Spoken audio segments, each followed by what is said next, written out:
Hey guys, tonight we sit beneath a sky slowly darkening into velvet. The wind carries the faint scent of pine and the soft crunch of autumn leaves beneath our feet. You're wrapped in a familiar old blanket, the fabric warm from your body heat, and somewhere nearby, the gentle hum of a fan plays back up to the silence. You hear one leaf break free from its branch. It twirls lazily, then falls, not with a thud, but a soft surrender to the earth below. Just like that, the world begins to let go. You probably won't survive this moment, this day, this breath, because nothing ever truly stays. But maybe that's not the bad news you think it is. Think it. So before you get comfortable, take a moment to like the video and subscribe, but only if you genuinely enjoy what I do here. Drop your city and local time in the comments. I love seeing where you're all tuning in from. Now, dim the lights, maybe turn on a fan for that soft background hum, and let's ease into tonight's journey together. A single leaf falls. You don't rush to catch it. You simply watch. You sit quietly, wrapped in your own little world, and notice the tug inside your chest that says, "But what if I need that leaf?" It's absurd, you know, but not entirely unfamiliar. That's what the mind does. It collects and clings, labeling each leaf important, each attachment necessary. But the tree knows better. It releases with grace, season after season. This is what the Buddha meant when he spoke of anicca, impermanence. Everything changes. Everything passes. Relationships, weather, moods, even the version of yourself you knew yesterday. And just like the tree lets go of what no longer serves it, so too must we. But don't worry. Letting go doesn't mean not caring. It doesn't mean giving up or turning cold. It means releasing your grip and trusting the natural wisdom of change. The way the stream knows how to flow without effort. The way dusk arrives without asking for permission. There's an old story you once heard quietly, somewhere, maybe from a teacher or a passing book. A monk walked through the woods at the end of summer. He noticed a leaf gently pirouetting down from a high branch, and he bowed to it. A student watching asked, "Why do you bow to a dying leaf?" The monk smiled and said, "Because it knows the dance of letting go." That's your first teacher tonight. The quiet leaf in the wind. It doesn't panic. It doesn't beg to stay. It trusts the breeze and the ground and the timing of things it cannot control. How many leaves are you still trying to tape back to the branch? You sit with that question as you feel the breath enter through your nose. Cool, soft, invisible. And as it leaves through your mouth, there's a warm sense of release, like exhaling a burden you no longer wish to carry. You didn't even realize how heavy it was until it started to slip away. This is how letting go begins, not with drama or declarations, not with a neat little to-do list titled "Things I Should Release." It begins by noticing what clings, what sticks, what tugs at the corners of your heart.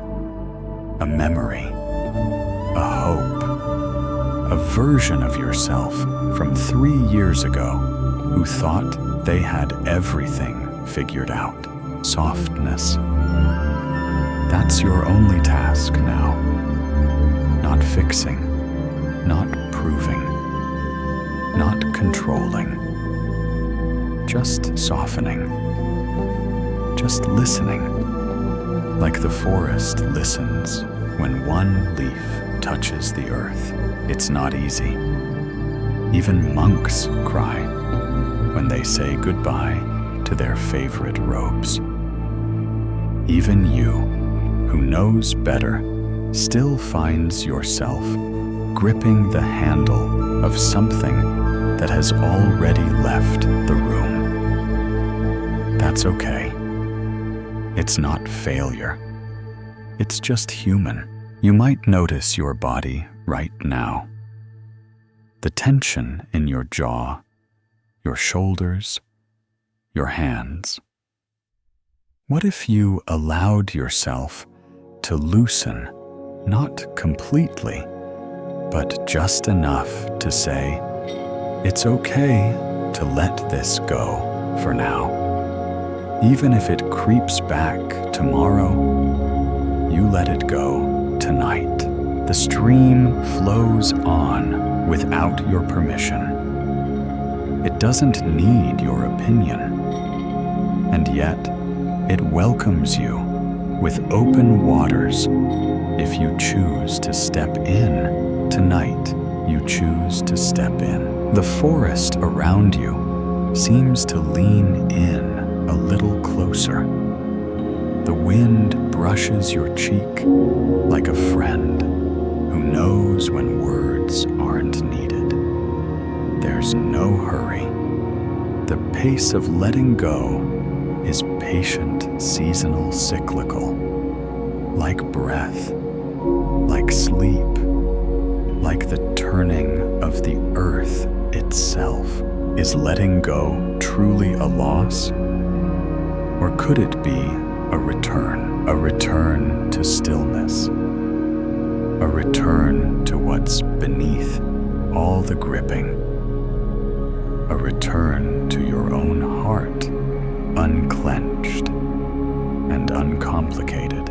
There's a tiny sound now, almost too soft to hear. Maybe it's a cricket, or the distant ticking of a clock, or your own heartbeat, growing slow and grounded. You're not chasing it. You're letting it arrive. This moment is enough. Not because it's special or dramatic, but because it is. Just is. Like the leaf, like the tree, like you. You follow the sound of the leaf as if it were a whisper calling you deeper, not into thought, but into presence, into stillness. The way a stream calls, without urgency, without force. Just a quiet, constant invitation. Come see what flows. You're sitting now beside that stream, imagined or remembered. It doesn't matter. You hear the gurgle of water moving over stones. Some of the stones are smooth, polished by time. Others are jagged, still learning how to soften, just like you. The The stream carries all things. It doesn't sort or label. It doesn't say, "This pebble is worthy, but that one must stay behind." Everything enters. Everything is carried. Everything moves on. This is the way of Dharma. The Buddha once said, "Just as the great rivers flow to the ocean and lose their names, so too do all things flow toward truth." You don't have to name every thought, every emotion. You don't have to fix them or freeze them. Let them flow and let their names be forgotten. There's an old tale told in misty villages up near the mountain forests. A boy once made a paper boat, his finest creation, with little flags and drawn-on sails. He placed it in the creek that ran behind his home. His grandfather watched silently. The boy followed the boat for a while, running alongside the water, laughing. But eventually, the stream curved too far. The banks grew thick with trees, and the boat slipped out of sight. The boy looked up, about to cry, and his grandfather said gently, "You don't need to see where it goes to know it's on its way.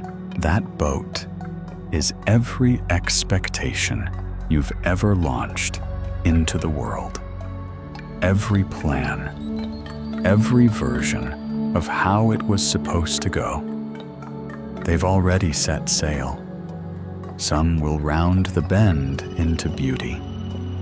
Others will get caught in brambles. But all will go. None of them are you. So you sit and you watch. A thought rises.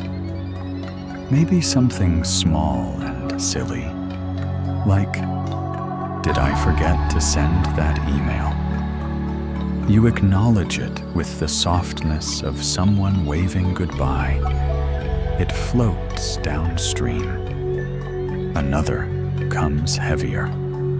Why did they leave me? And again, you breathe. The thought joins the current.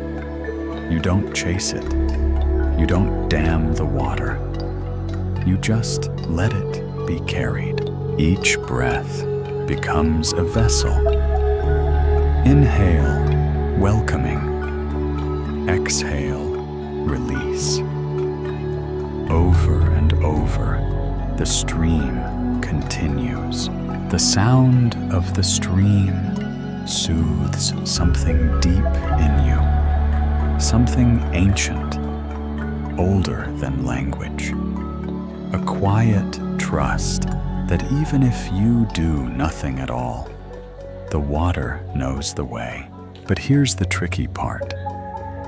Your mind doesn't like doing nothing. It starts pacing, checking its pockets, looking for something to hold on to. It wants to fix the stream shape. It maybe install some scenic overlook signs. Let it be. Let the mind chatter, like birds in the canopy.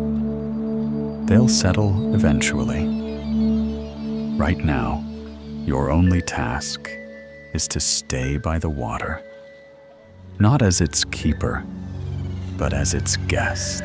Can you trust what carries you? Even if you don't know where it's going, the stream doesn't promise a destination. It just promises motion. And maybe that's enough. You've spent so much time gripping the map, trying to pick the perfect path. But this stream has no fork, no wrong turns.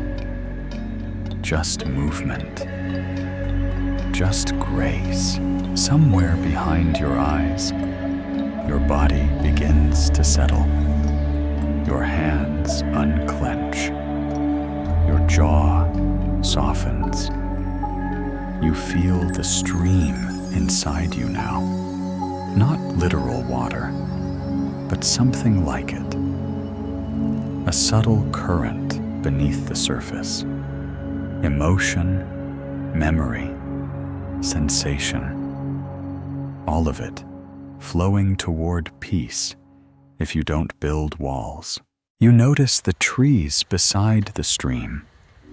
Their roots stretch into the soil, not to control the water, but to stay anchored while the world moves.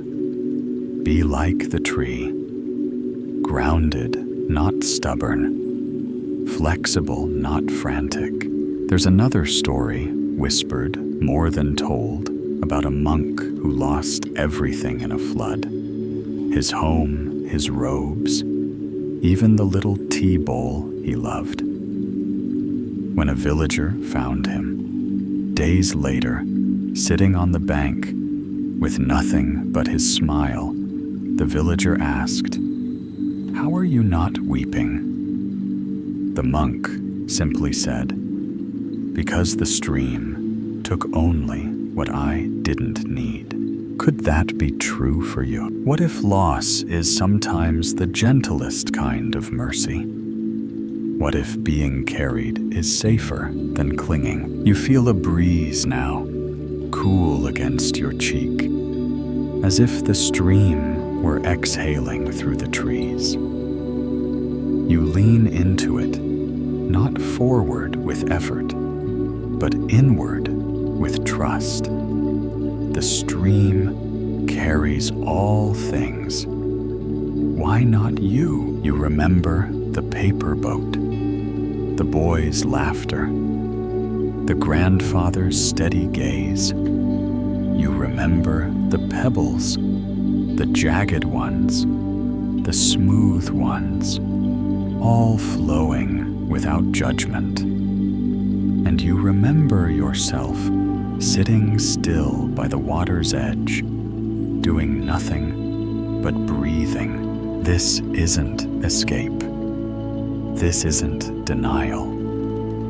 This is presence. This is surrender. This is what it feels like to be in your life without gripping it so hard.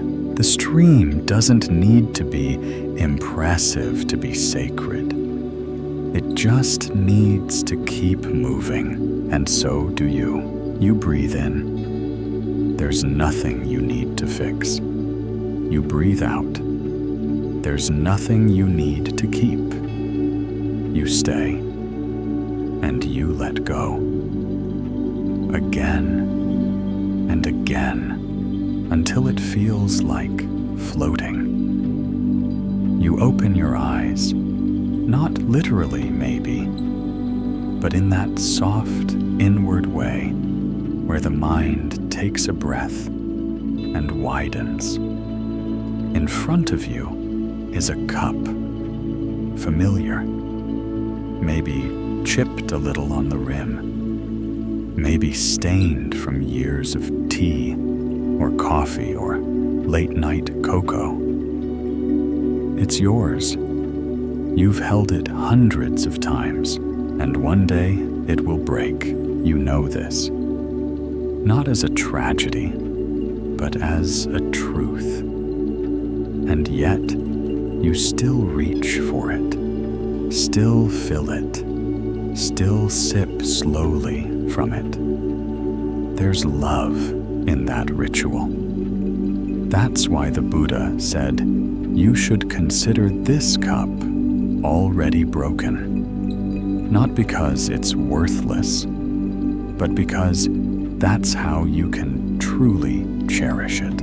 This is the heart of letting go. Not detachment, but deep appreciation without possession. You can only really hold what you're willing to lose.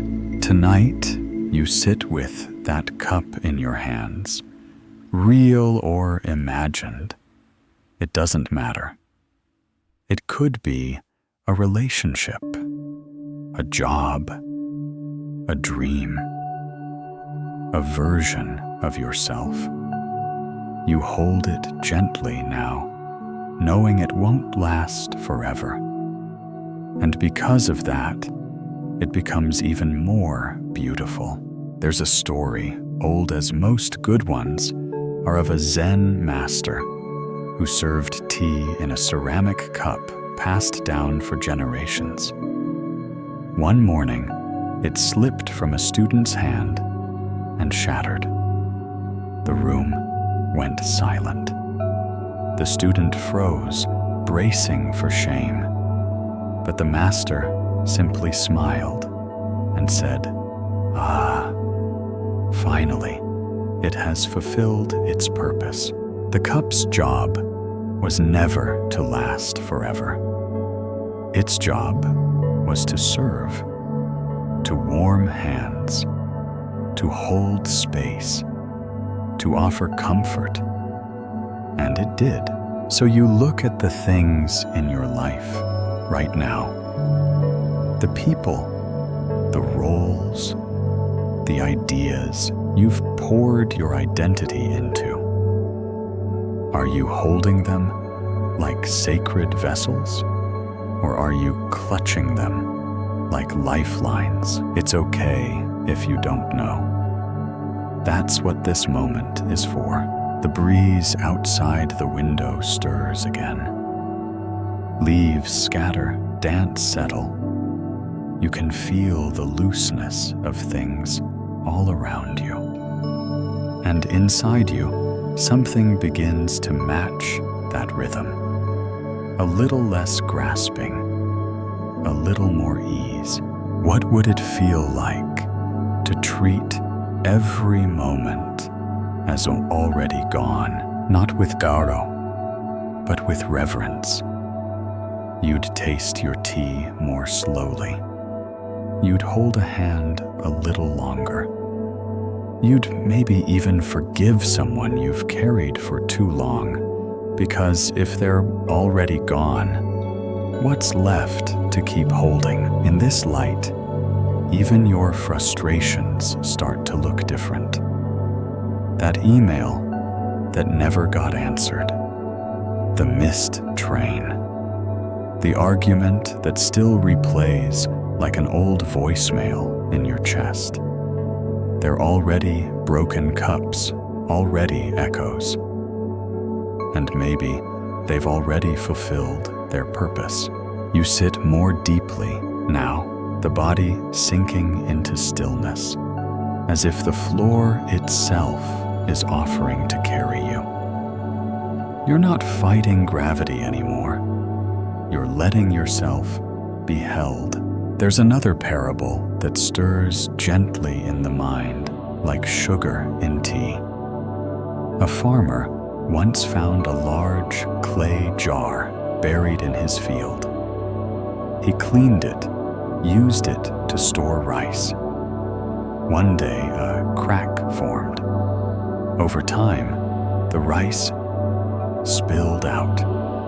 His neighbors told him to throw it away. But the farmer smiled and said, "Now it feeds the birds too." Even in breaking something can serve. Even in letting go, something can bless. Your breath slows naturally, without effort. Your chest rises, falls. Not dramatically, just like the tide, just like the stream, just like time.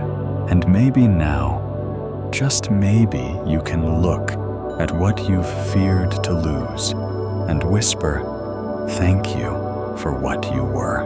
That job title you wore like armor, maybe it protected you once. That friendship you outgrew, maybe it made you laugh when you needed it most. That version of yourself who felt so certain, so strong, so in control. Maybe they carried you as far as they could. You don't need to dishonor them to release them. You just need to see the cracks and bow to the beauty. So ask yourself, what cups have I been trying to glue back together?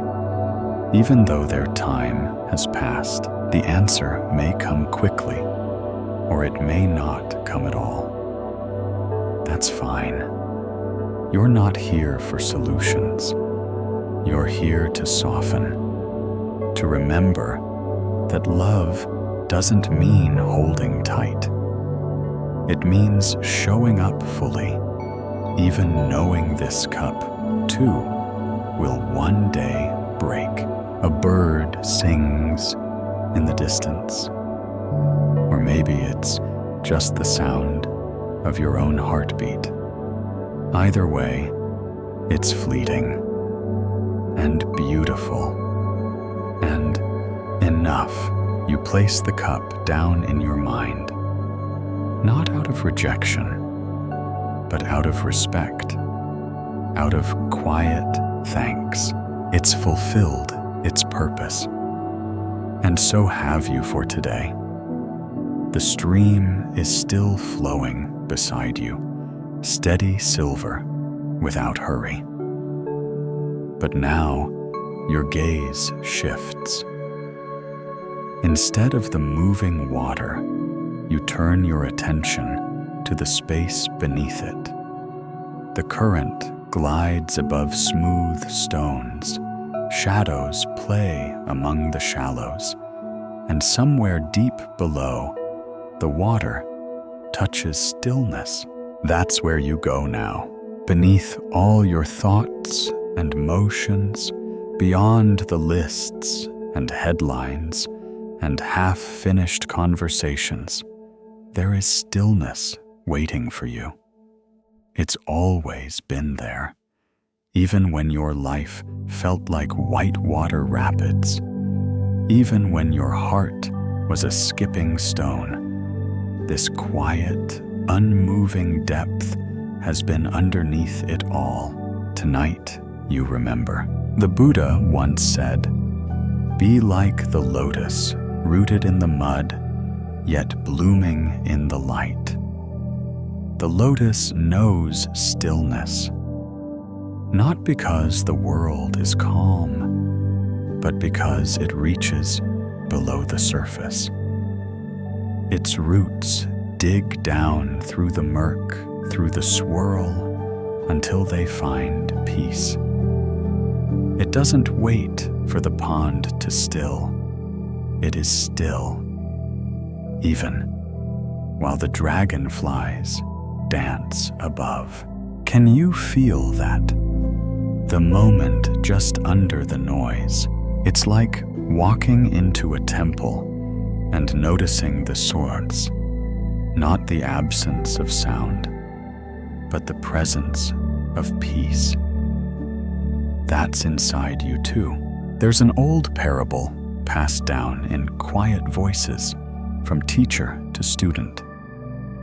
A young monk stood weeping by a small puddle, frustrated.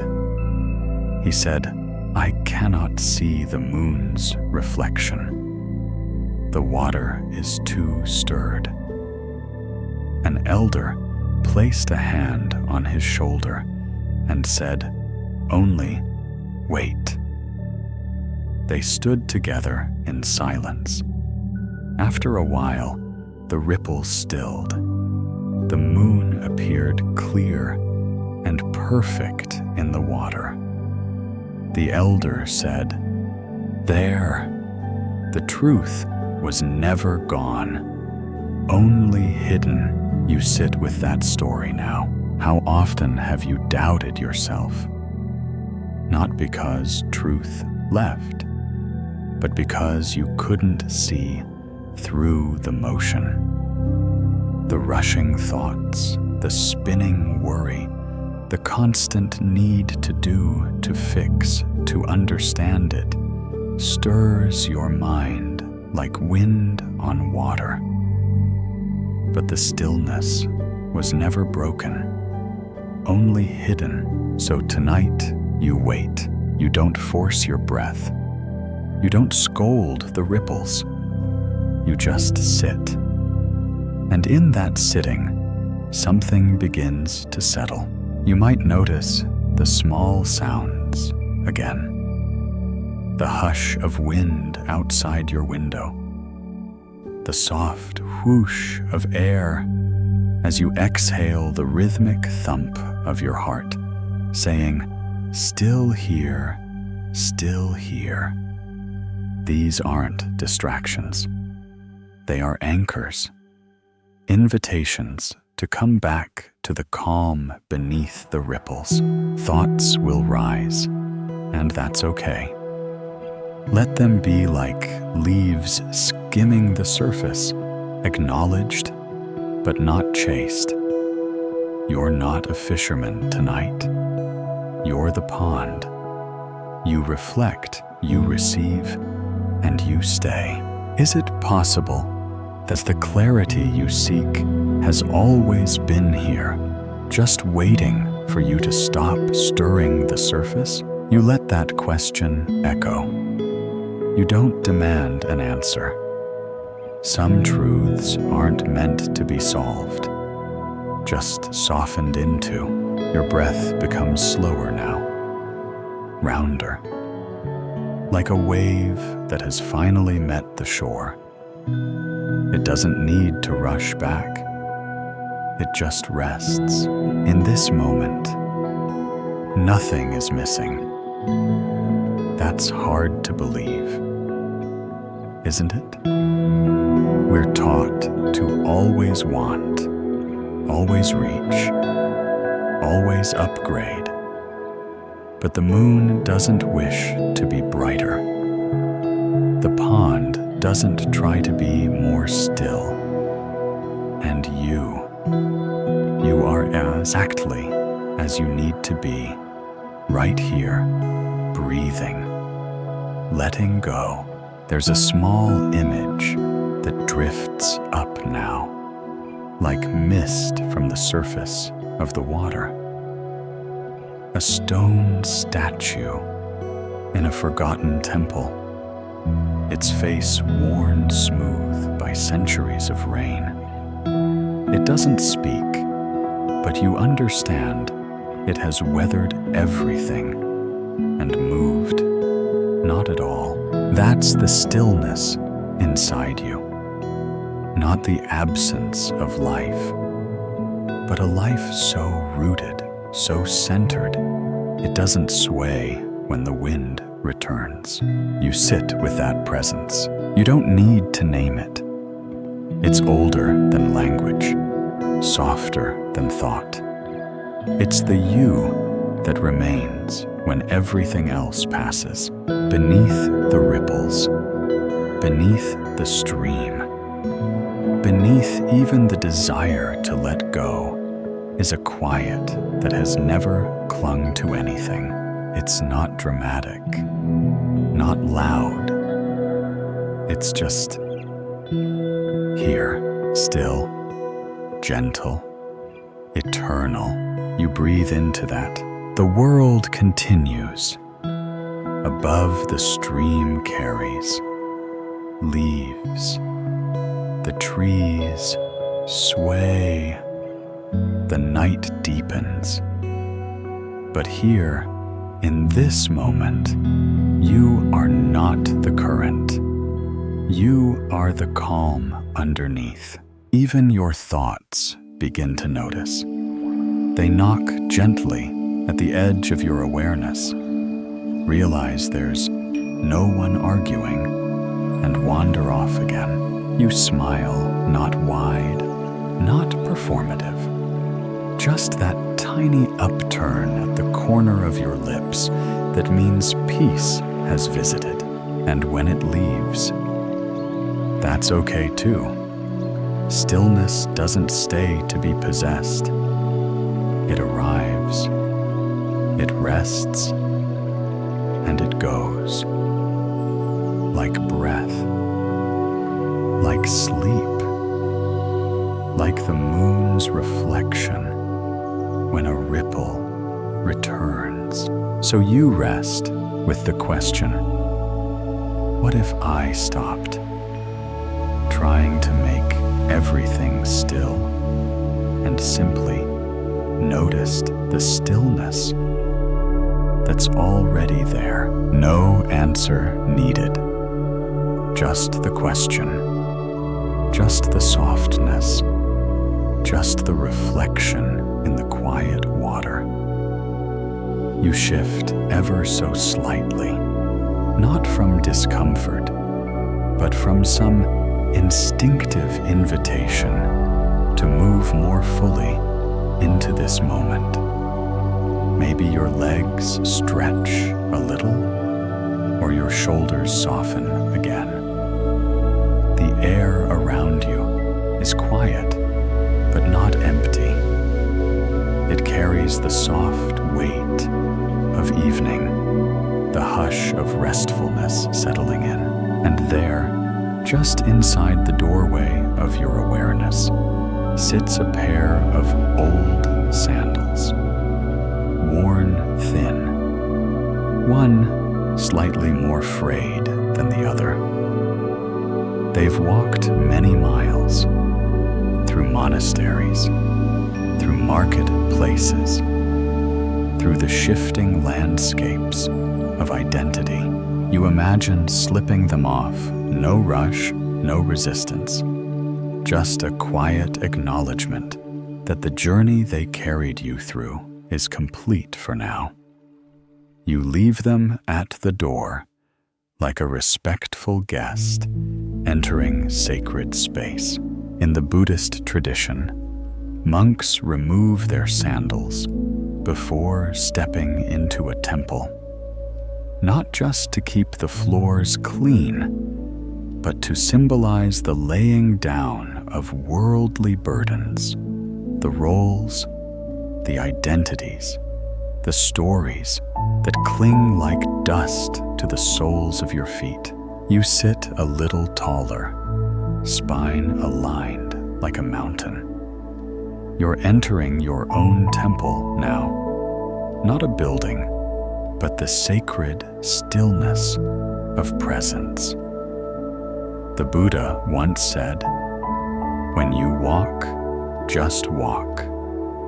When you sit, just sit. And in doing so, leave behind everything that is not needed." So what roles are you still carrying?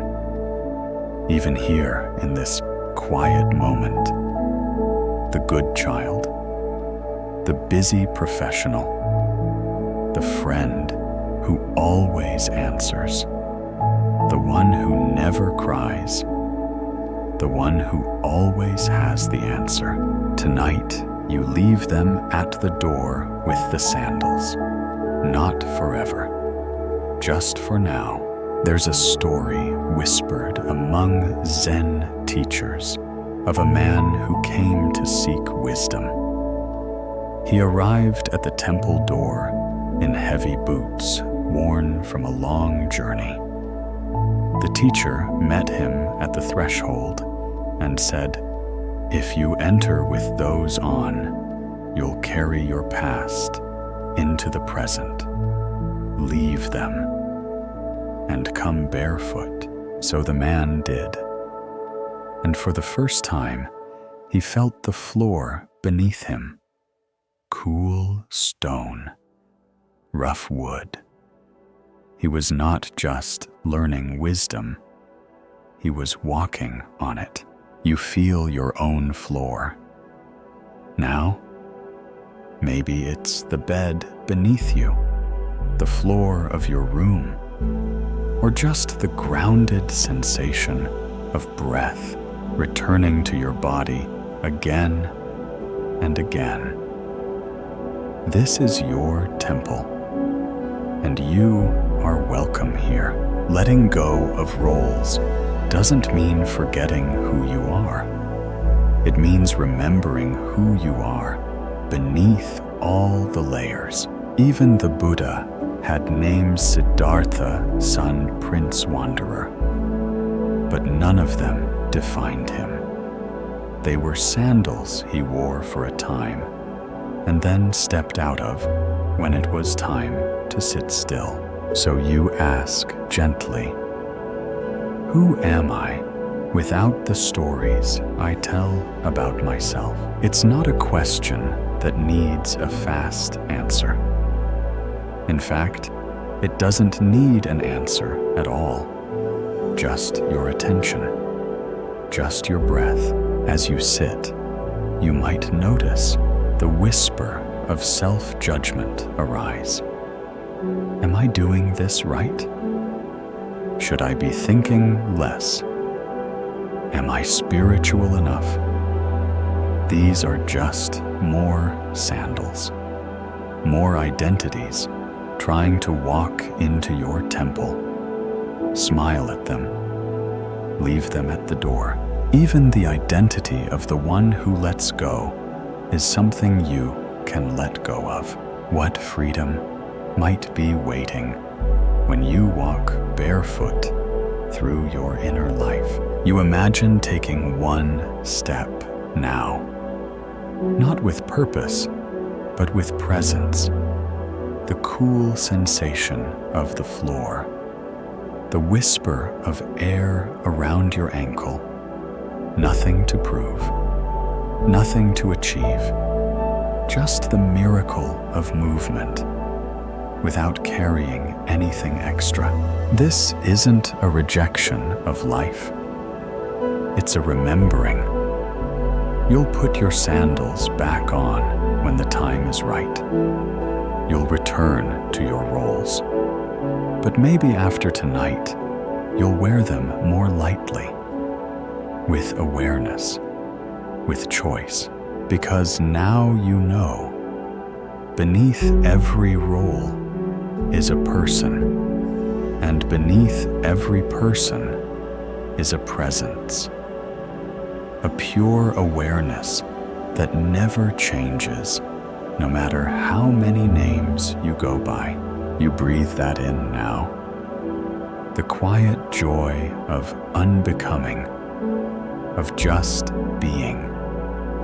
Not in the spotlight, not on stage, just here, just home. There's an image that rises now, soft as a cloud. A small bird bathing in dust by the roadside, free of titles, free of shame. It flutters, it settles, it is utterly itself. No effort, no mask. Maybe that's you too. You've laid down so much tonight already. The broken cup, the passing stream, the busy mind, and now the sandals at the door. Still you remain, you who exists even without your stories, you who is still whole after letting go, you who knows sometimes the heaviest burdens are invisible, and sometimes the simplest release, the act of stepping barefoot across your inner world, is the most sacred. A light mist begins to roll across your awareness as though the evening itself exhales. The world around you softens even further, details dissolving like breath on a mirror. You don't need to see far ahead now. This moment is more than enough. Above, cranes begin to lift from the fields. Long-legged, elegant, almost weightless as they rise into the gray. Their wings stretch wide, catching the cool air, and then, without fanfare, they disappear into fog. No drama, no farewell, just the quiet art of leaving. You watch them go, not with sadness, but with understanding. This is what happens. Things depart. People leave. Moments fade. And like the cranes, they don't always give you the closure you think you need.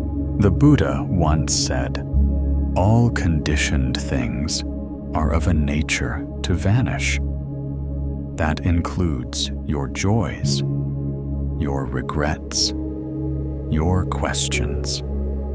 Even your deepest truths will shift with time like fog through trees.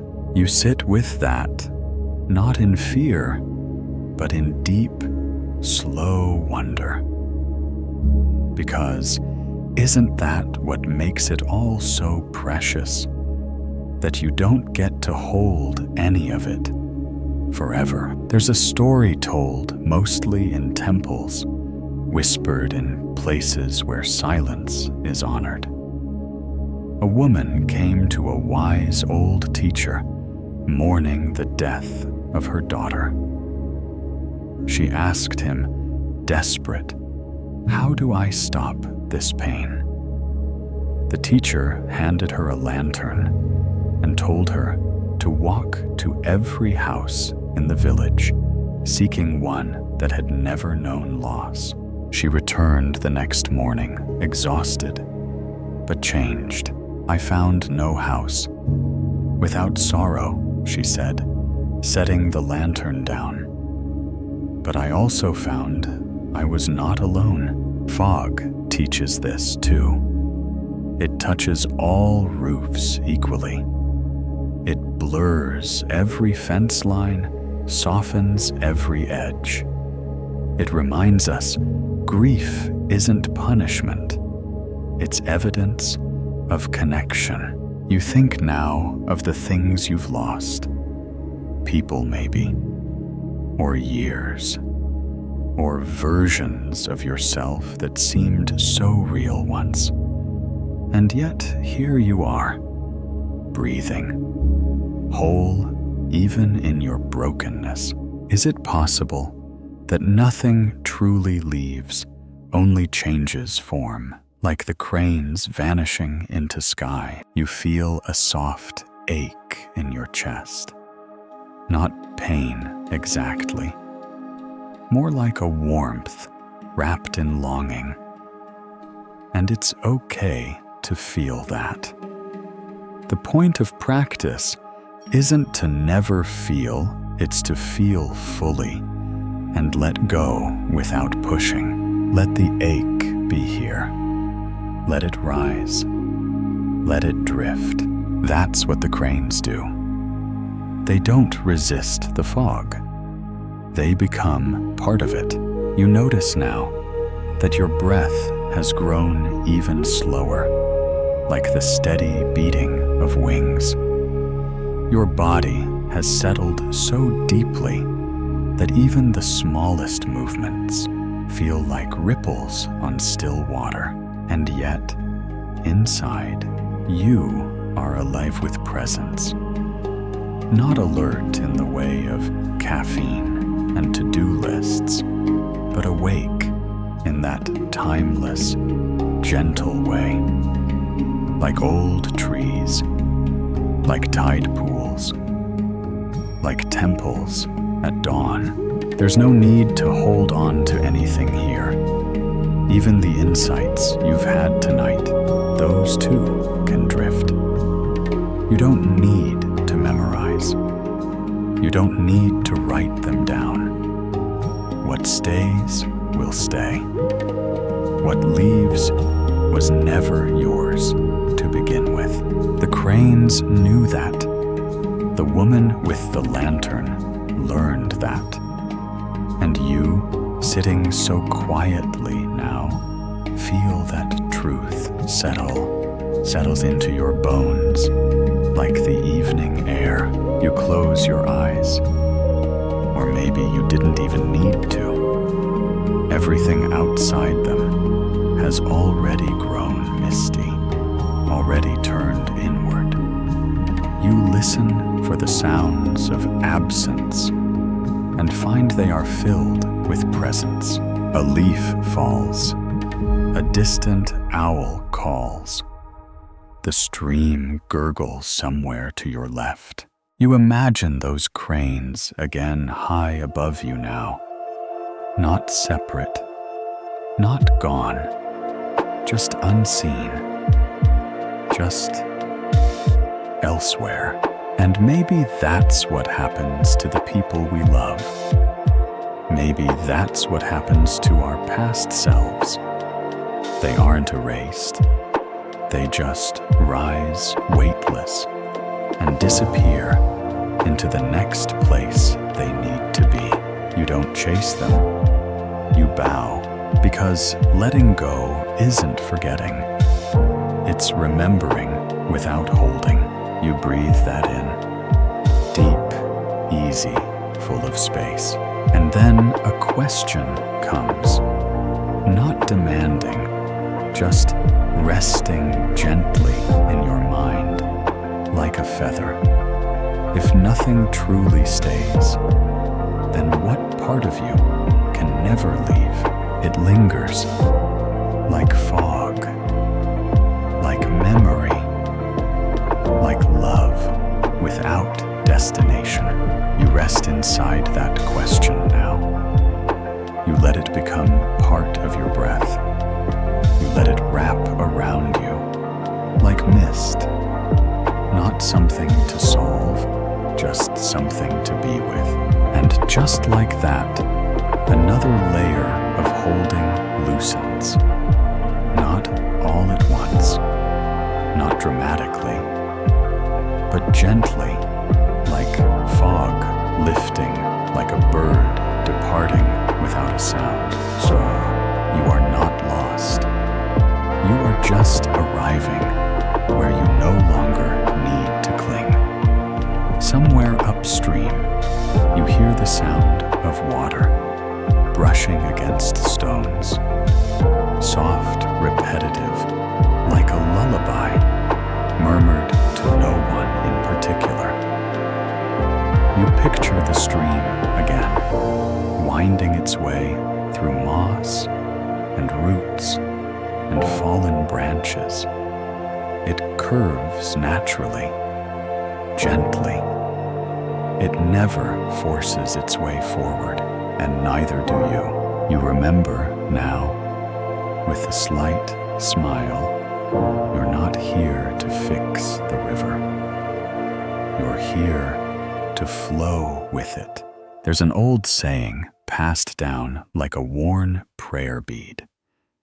You can't push the river, and you don't need to. It knows where it's going. You just have to stop swimming against it. Tonight, you rest in that knowing. There's a story about a farmer, one of those quiet, ordinary men who always had mud on his hands and peace in his silence. He had a small plot of land, and every morning he would walk among his crops, watching for signs of growth. One day, after weeks of drought, he grew impatient. He went row by row, tugging at the young sprouts, trying to stretch them taller. That night, they wilted. The next morning, they had all withered. His neighbor found him kneeling in the field, weeping. Not because the crops had died, but because he'd forgotten the nature of growing. Letting go means remembering. You don't have to force healing. You don't have to demand progress. You don't have to strain to be more spiritual, more present, more anything. You just have to not interfere with what is already unfolding. You sit with that now. Feel the breath in your body, not controlled, not perfect, just happening. rising, falling, like the stream, like seasons, like every meaningful thing.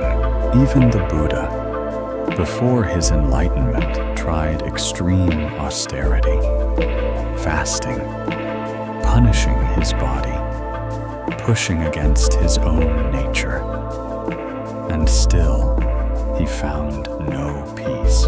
It wasn't until he remembered the rhythm of his own breath, the gentleness of a middle way, that he saw clearly. That was the moment under the Bodhi tree, the moment of surrender, not effort. What if you stopped trying to fix yourself like a project?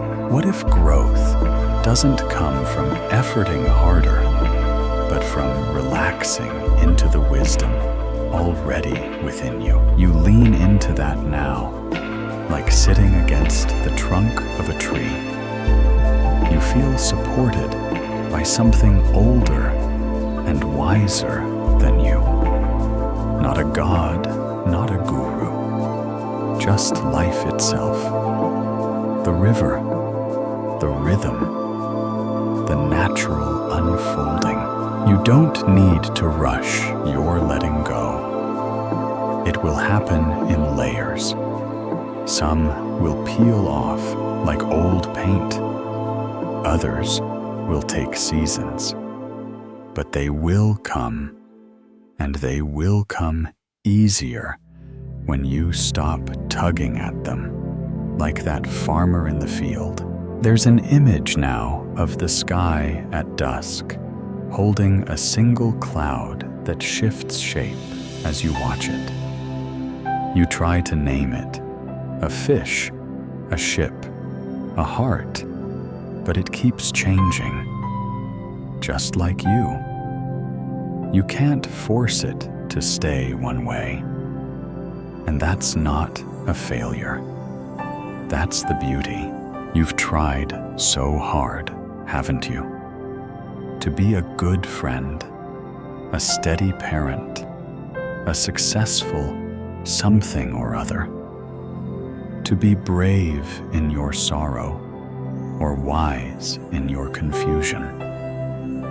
And maybe tonight you get to be none of those things. Maybe tonight you just get to be. You feel your chest rise again, slow and full. No checklist, no goal, just breath. The stream moves on, and so do you, without rushing, without pushing, without needing to prove anything at all. Even the tightness in your shoulders doesn't need to be fixed. What if it's not a problem, but a whisper? Something asking to be seen, not silenced. You place your awareness there, gently, like resting your hand on a sleeping dog. You don't disturb, you just notice. That is the practice, not changing what is, but being with it so fully that it changes on its own, like the river smoothing the stone, like the breeze that eventually moves the leaf, like forgiveness when it arrives years later unannounced. Is your pace really too slow? Or is the world just too loud? You let the question hang there like mist above water. You don't rush to answer it. You just let it drift with you. The farmer learned not to tug. The Buddha learned not to fight his breath. And you are learning not to push the river, because you are the river. You are the one moving, and the one being moved. You are the water, and the path it flows through. And that means there's nowhere you need to get to. You're already there, right here, just flowing. A hush falls over the forest of your mind. Not silence exactly, but a deeper kind of quiet. The kind that listens. The kind that waits without needing to be filled. In that stillness, you hear it, the sound of one leaf falling. It's barely a sound at all, just a soft shift in the air, the lightest whisper of something letting go. Not because it was forced, not because it was broken, simply because its time had come. And that sound echoes inside you, not loud, but unmistakable. A tiny release, a moment of honesty, a surrender that doesn't ask for applause. You know this sound. You've made it before, when you let someone leave without chasing them, when you unclenched your fists after holding on too long, when you said, "I don't know," and meant it, when you finally slept, not because everything was fixed, but because you stopped trying to fix it. That's the sound. One leaf falling. There's an ancient koan, a kind of Zen riddle not meant to be solved but lived. A student asked the master, "What is the sound of one hand clapping?" You've heard that one, but the deeper version isn't always spoken aloud. It goes something like this. What is the sound of one leaf falling in a forest that no one is watching? You sit with that now. Let it unfold in your heart, like morning light slipping through old curtains. What if presence doesn't need an audience? What if letting go is its own kind of quiet applause?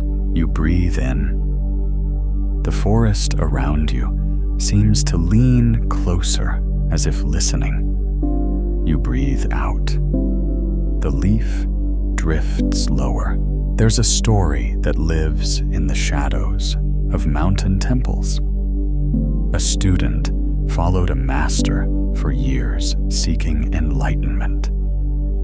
One day, while sweeping fallen leaves from the stone path, he saw a single golden leaf float down and land on the clean stone. He looked up. The master nodded once and said, "Now you understand." It wasn't the leaf. It was the moment. The awareness. The witnessing without interference. Letting go doesn't always feel like something big. Sometimes it's as subtle as a thought you no longer believe. A grudge that softens into memory. A fear that loosens its grip, not because you fought it, but because you stopped feeding it. Right now, you sit quietly wrapped in that subtle awareness. You're not pushing anything away. You're just watching the leaves fall. Some thoughts still cling to the branches of your mind. That's okay. You don't need to shake them loose. They'll drop when they're ready. Your job isn't to force the release. It's to be present when it happens. So you listen. You listen the way the forest listens, without commentary, without fixing, just with deep, abiding attention. That's all most things ever needed from you. You breathe again. Longer now. Deeper. Not because you're trying, but because there's more space. more softness.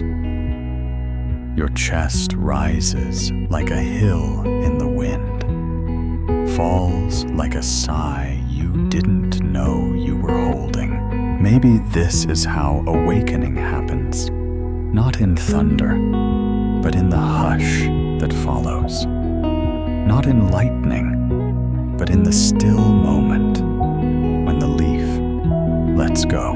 What sound does your own letting go make? Maybe it's a conversation you no longer replay. Maybe it's the name you stopped calling yourself. Maybe it's the silence that followed when you didn't respond with defensiveness.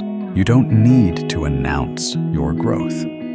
The leaf doesn't declare its fall. It just moves, and the world changes around it.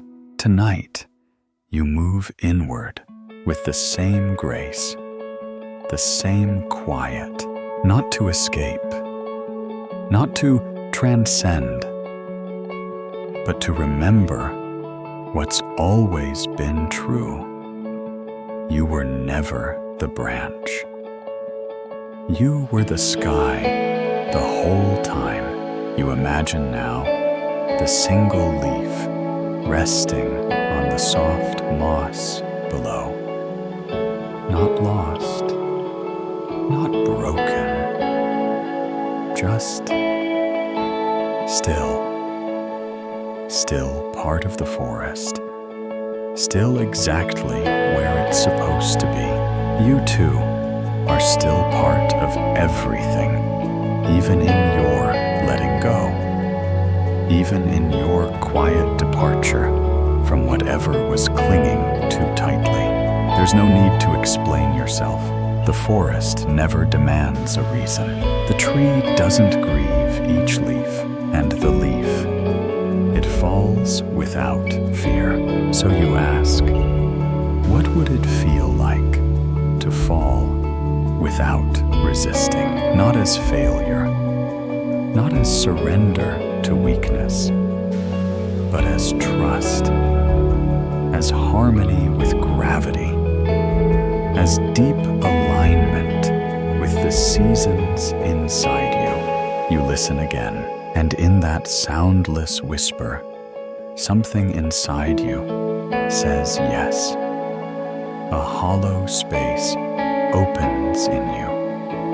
Now not empty, not void, but spacious. Roomy, like a high-ceilinged temple at dawn.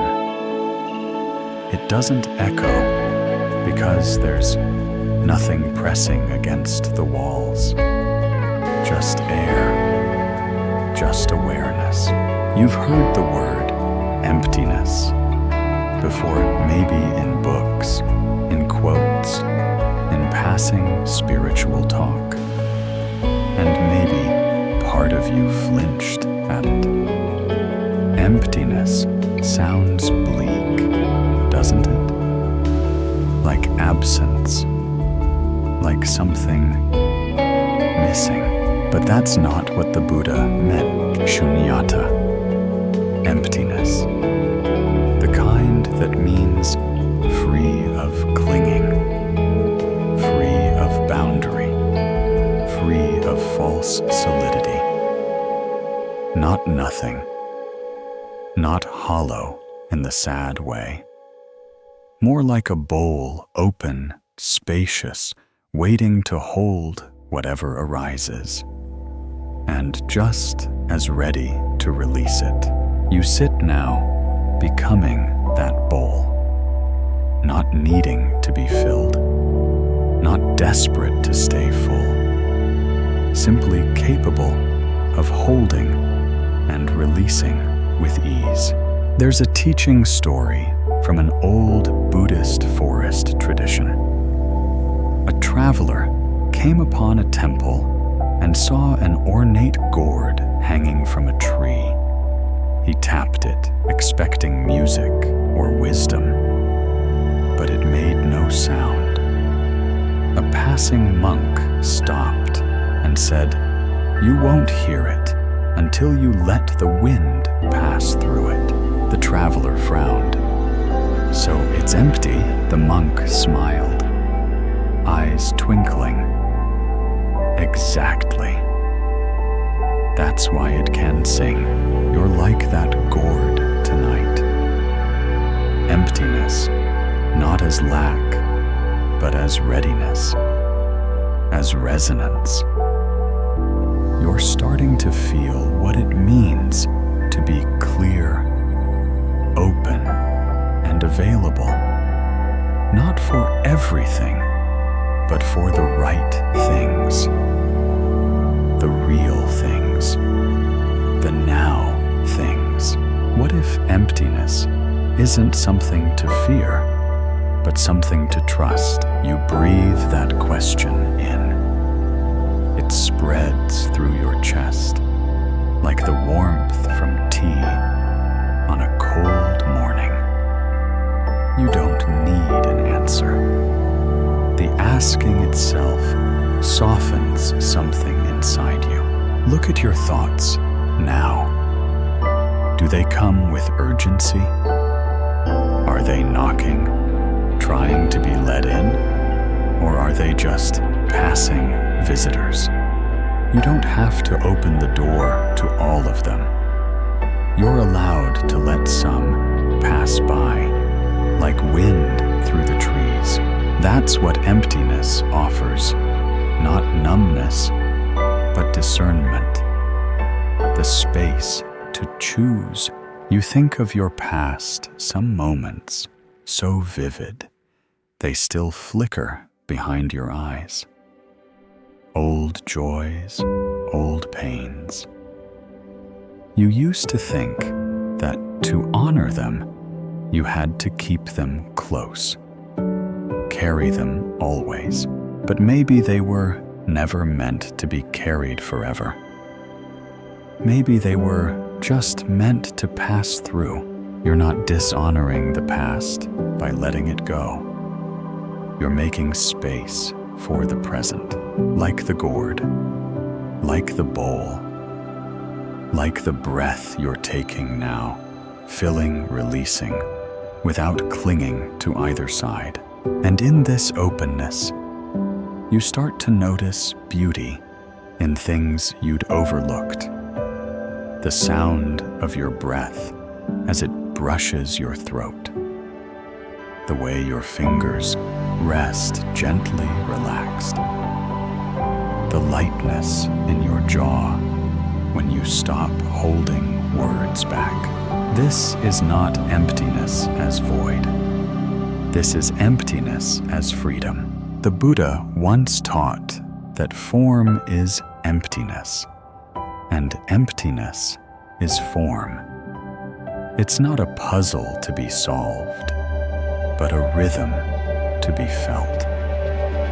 Your body, your thoughts, your identity, they seem solid, but they're changing moment by moment, like a wave that rises, shines and dissolves, still part of the ocean. Always part of the ocean. So what part of you have you mistaken for solid? That's really just a wave. Your anger, your sadness, your fear of not being enough. They feel so real, so fixed. But tonight, maybe you can hold them a little lighter. Not to get rid of them, but to see through them. The gourd sings when it's empty. The bowl can serve only when it's not already full. The heart opens when it no longer clings to its stories. You let that settle. You feel your shoulders drop, your breath deepen. A sense of space, not around you, but within you. Spaciousness isn't absence. It's room to breathe, room to just be. You imagine a sky without clouds, not because the clouds are bad, but because they've drifted on. And now the sky is vast again, limitless. Ready, that's you, a bowl that no longer insists on being filled. A breath that doesn't fear the pause. A heart spacious enough to hold love and sorrow, and let both pass when the time is right. So you ask, is emptiness really empty? Or is it full of possibility? I haven't yet seen, and there you rest. Not knowing, not needing to, just resting in the soft, vast clarity of what you no longer need to grasp. The sky inside you now is wide open and gently quiet. Not because nothing is happening, but because you've stopped crowding it with so much effort. There's space again, room to breathe, room to be, and in that openness, you begin to feel something new, or maybe something old returning. A soft awareness in your hands, the way they rest unclenched, relaxed, no longer holding so tightly. Your palms, once curled in grasping or tension or defense, have softened. They open now, like the sky. This is what non-clinging feels like. Not abandonment, not withdrawal, just a letting be. You're still here, still present, but no longer holding everything, like it might vanish unless you squeeze hard enough. There's a folk tale shared in quiet corners of meditation halls. It's about a monkey who reached into a narrow jar filled with nuts. The opening was wide enough for his hand to enter, but once he closed his fist around the prize, he couldn't pull it back out. He screamed, he tugged, he twisted and panicked. A nearby elder sat watching him and finally said, "Let go, and you are free." But the monkey couldn't. The desire was too strong. His fist stayed clenched. You've been that monkey. We all have, holding on to ideas of who we are, clutching at what we think we're owed, trying to grip joy so tightly that it slips through our fingers, trying to control outcomes, people, memories. But tonight, you breathe in.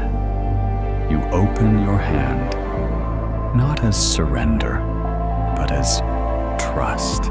You sit now, palms upward on your lap, or maybe imagined palms still. The energy moves the same, releasing, welcoming, ready. The Buddha said, clinging is the root of suffering. But he also showed us how to live without the cling, how to walk through the world with hands open enough to catch what comes and let it go when it leaves. You try that now, with a thought you've been gripping, with a hope that's grown heavy, with a version of yourself you no longer need to defend. You don't toss it away. You simply open. You let gravity do what it does, and what remains, not emptiness, but ease. Freedom is not the absence of things. It's the absence of neediness. You feel that as your breath moves in and out. Nothing is being held. Nothing is being denied. There's a quiet faith here, like the faith of trees that let their leaves fall. Without fear, they'll never return. Letting go doesn't mean never loving. It means loving without clutching, without owning, without insisting. Think of the people you've tried to hold too tightly. Have they slipped away faster because of your grip? Maybe they too needed space to breathe. Maybe your love was never measured in closeness, but in presence. Open hands mean you can receive. They also mean you're not afraid to let go again. You look now at your own heart, not physically, but that warm, pulsing center of your being. You feel how it longs, how it remembers, how it dreams, and you smile at it, not to mock it, but to reassure it. You don't need to hold everything. You are held. You are supported by this moment, by the floor beneath you, by the breath that arrives uninvited and leaves just the same, by the rhythm of something older than worry. There's a saying in the forest temples, the sky never holds the birds, and yet they always return. So too, your thoughts, your joys, your people. If they return, they do. If they don't, it's because something else is coming to fill the space. But you remain whole. Hands open, heart soft. You pause now and ask, what would it feel like to live with open hands, even in moments of fear? That question is not a test. It's an offering. A little breeze across your fingertips. The monkey eventually opened his hand. Maybe not in the story, but in the version where he finds peace. He does. He drops the nuts. He pulls his hand free. And then he laughs. Not because he's lost something, but because he realizes how light he's just become. You're becoming light too, not empty, not numb, just free, just spacious, just open. The room around you fades gently, like the final notes of a lullaby. Not gone, just softened, hushed, surrendered. There's less effort in your breath now, less tension in your thoughts. You're not doing presence anymore. You're simply being it. And as the space within you expands, something quietly shines through a bowl. Plain, earthen, balanced gently in your two open hands. It's empty for now, but it's clean, free of dust, free of residue. It glows not because it's full, but because it's ready, because it's been cleared with care. That's you. Your mind tonight is a bowl without dust. You don't need to fill it with plans, distractions, or worries. You don't even need to fill it with teachings. It's enough that it rests lightly in your awareness, ready to receive whatever life pours next. The Buddha said, Just as a pot that is turned upside down cannot be filled with water, so too a mind that is distracted cannot be filled with wisdom. So you turn your bowl upright. You quiet your distractions. You prepare yourself not with tension, but with stillness. There's a story that moves quietly through the temples, like incense on still air.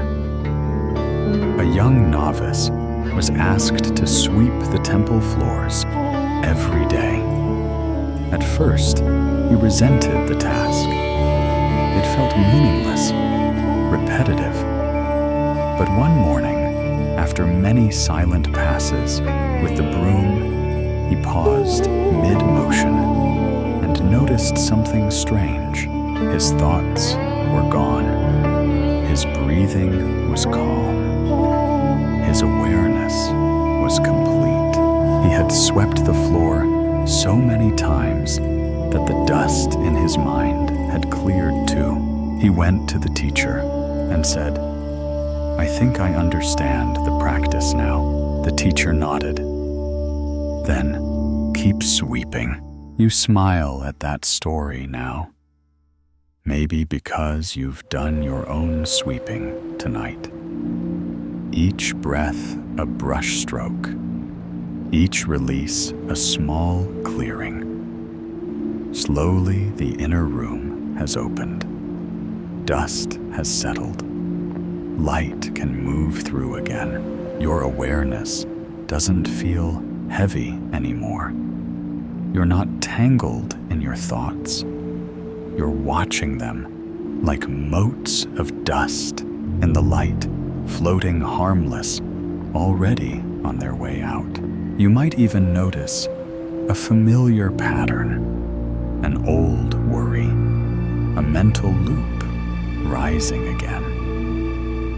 But this time, instead of reacting, you bow to it like an old guest at the door. You say, "Ah, you again," and you sweep gently, kindly. No shame, no rush, just breath and space and release. This is the practice, not to never have dust, but to keep clearing it with care.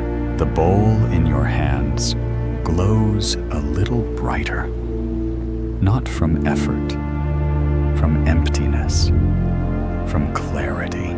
There's a kind of sacred satisfaction in this, the quiet joy of an uncluttered mind, not stripped bare, not abandoned, but lovingly maintained, like a garden raked free of fallen petals, like a kitchen cleaned after a nourishing meal, still full of life, but also ready for what's next. And isn't that what letting go is about? Not erasing, not rejecting, but preparing space, cleaning the bowl, making room. You pause now and ask gently, what have I been trying to pour into a bowl that wasn't ready to hold it? Maybe expectations, maybe someone else's love, maybe your own voice, unheard under the noise. It's okay. No blame, no fixing. Just awareness, just another quiet pass of the broom. You sit taller, not because you're forcing posture, but because you're lighter now. You feel the dignity of space, the integrity of emptiness. You feel less like a person performing stillness and more like stillness itself, taking the shape of you. The floor beneath you feels a little more stable. The breath inside you feels a little more sincere. Even the silence has softened from a void into a companion. And the bowl, still here, still clean, still yours. You may fill it again tomorrow. With conversation, with action, with laughter, and maybe even some sorrow. But tonight, you leave it clear, not because nothing matters, but because right now, what matters most is peace. The night has deepened around you, and yet you're not lost in its darkness. You're held by it, wrapped gently, like a cloak woven from silence and time. Somewhere beyond your room, beyond the trees and roofs and distant traffic, a sound emerges, faint, rhythmic, ancient. Cicadas. Their song rises in waves, not urgent, not afraid, just constant. It hums like breath. It chirps like heartbeat.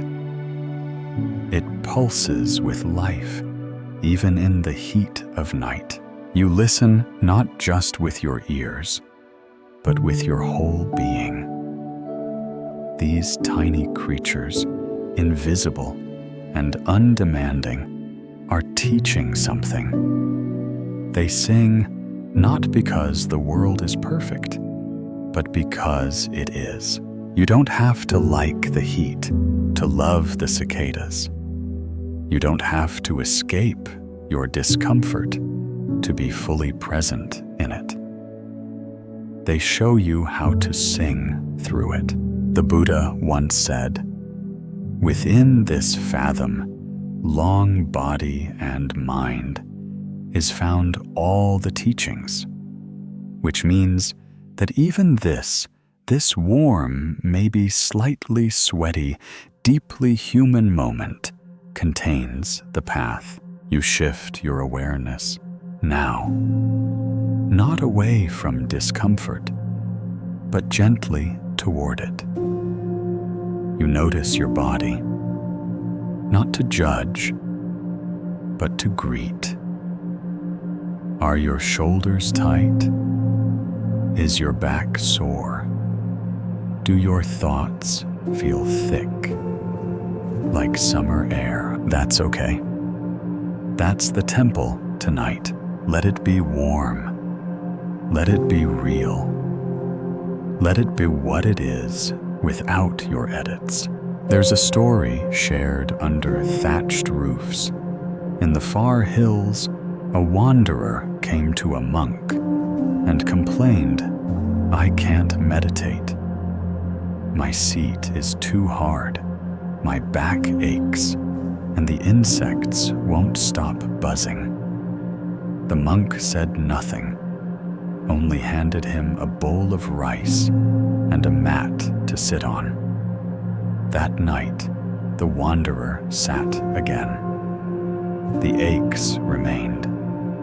The bugs still sang, but something in him had softened. The next morning, he said, the sounds were the same, but they didn't bother me. The monk nodded and said, "You finally heard them as part of the practice. You sit now, the cicadas chirping inside you. Not literally, of course, but in all the ways your mind continues to make noise.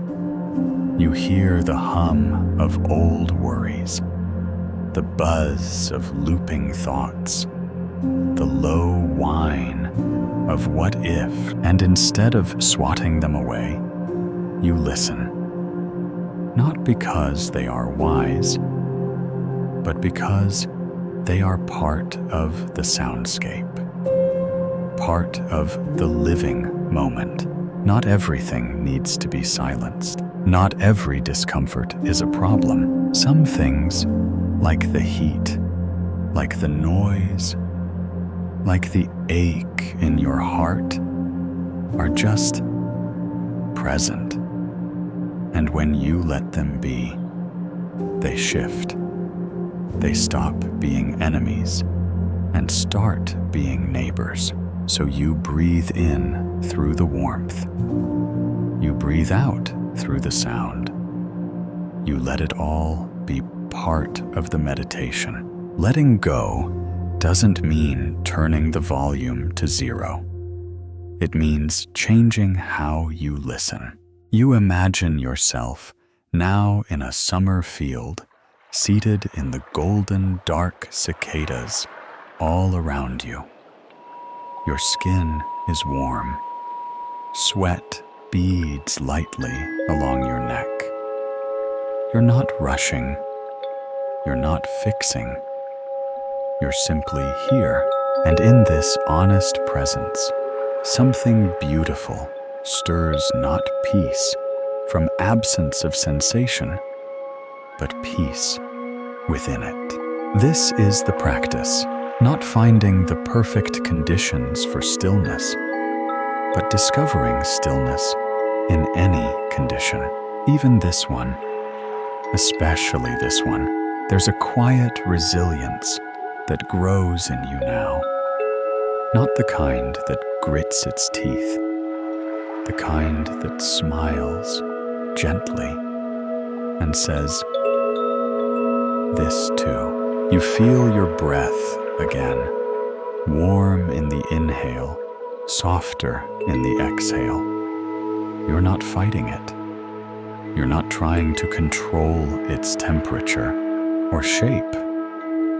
You're just noticing, letting it sing its own song, like the cicadas, tiny lives, brief seasons, loud voices in the dark. They don't question their right to be here. They simply offer their sound and then let go when their time ends. You sit with that, and a question arises. What in me is trying too hard to be comfortable instead of learning to be present? No judgment in the asking. Just curiosity. Just clarity. You're not here to fix yourself tonight. You're here to sit in the warm air of your own being. To hear your own inner chirping, not as flaw, but as part of the song of now. You listen, you breathe, you let the heat wrap around you, and somewhere in all that, maybe in your chest or your belly, or the soles of your feet, you feel a soft hum of your own. It's not distraction, it's life. Steam curls upward in your imagination, now rising in lazy spirals from a simple ceramic cup. You're back in your quiet space, still and calm, and you see the tea just poured, shimmering in the soft light. There's nothing dramatic here, no great epiphany, just warmth, just presence. The tea pours itself. You're not rushing it. You're not forcing it to be more profound. You simply notice it arriving slowly, surely, with grace. And something inside you mirrors that. The effort drops away. The trying, the pushing, the silent self-evaluation of "am I doing this right?" fades like steam against cool air. Tonight, you are the tea. You are the cup. You are the warmth that arises when no one is hurrying. There's a parable told among monks about a master who was famous for one thing, his tea ceremony. He would prepare it in silence, using only one hand after losing the other to age or injury. No one was quite sure. Yet the ceremony remained flawless, graceful, almost impossibly fluid. A student once asked, "How can you make tea with one hand?" The master replied, "I don't. The tea makes itself. I just move out of the way." You smile at that, because isn't that the truth? How much of your life have you tried to stir, to sculpt, to engineer into perfection, forgetting that sometimes the best thing you can do is simply allow? You breathe that in now. The tea pours itself. The breath breathes itself. You sit not as an active doer of stillness, but as one who has finally remembered life unfolds best when you let it. You feel the warmth in your hands, imagined or real. The cup is just warm enough to remind you that you are here, that this is enough, that nothing more needs to be added. You're not chasing peace. You're noticing that peace has been here the whole time. Even the thoughts that drift into your mind now feel different. They come like birds at a windowsill, visible but not intrusive. They stay a moment, then flutter away. You don't need to hold on to them. You don't need to analyze. You don't even need to sip from every cup that appears. You are allowed to just sit. You are allowed to let the tea pour itself. There's a deep kind of trust blooming inside you. A trust in rhythm in nature, in the quiet intelligence of things. The Buddha spoke often of effortless effort, the kind of presence that arises not from strain, but from soft attention, from alignment with the moment, not domination of it. You touch that now. You let your body be as it is. You let your mind be as it is. You let this breath be just what it is, not better, not more mindful, just real. And in that realism, there is sacredness, the kind of holiness that doesn't need incense or ceremony. Just you, sitting, breathing, holding nothing. The tea of the moment, pouring itself into the vessel of your awareness. And what a beautiful vessel it is. Your mind cleared, your heart soft, your attention free of grasping. There's a little question that rises like a ripple across the surface. When did I start believing I needed to force what was always trying to arrive on its own? You don't chase the answer. You let it swirl once, then dissolve, like the steam, like the warmth, like the tea that never had to try to be tea. This is your practice now, not a technique, but a relationship with stillness, with breath, with this life that keeps pouring quietly, perfectly, without your control. You watch the tea settle. You feel the breath settle. You feel yourself settle. There is nothing to fix. There is nothing to perform. The tea pours itself, and you, gentle presence that you are, simply remain. The light is soft, now dimmed, like an old lantern floating across dark water.